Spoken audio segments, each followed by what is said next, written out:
Sono due i fronti aperti sull'assistenza medica ai cittadini dell'ULSS 6 Euganea, così come avviene comunque nel resto del Veneto. Da un lato i medici di base, di medicina generale, in calo continuo per pensionamenti o dimissioni.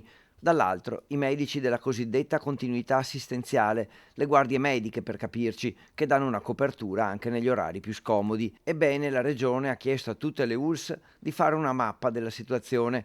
Per l'ULSS 6, che copre il territorio padovano, emerge che mancano 103 medici di base e 78 incarichi di continuità assistenziale.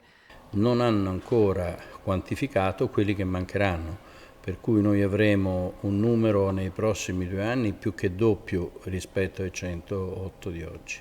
Dei medici di base ne mancano 15 in città, a Padova, gli altri nel resto del territorio, e coprire questi vuoti non è facile.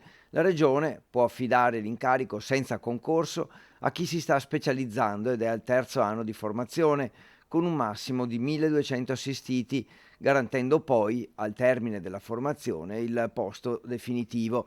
Ma i medici disponibili non si trovano e il futuro è ancora più incerto. I numeri dei medici mancanti potrebbero infatti salire ancora.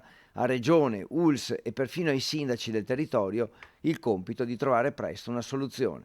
Bisogna cambiare l'organizzazione, cioè è necessario che i medici vengano liberati da tutte quelle incombenze burocratiche e anche le incombenze di cura, diciamo, meno impegnative, per poter fare maggior numero di ore negli ambulatori facendo i medici. Mi spiego meglio.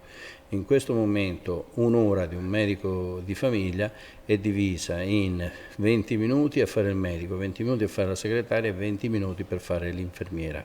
Noi dobbiamo fare in modo che il medico faccia per un'ora il medico.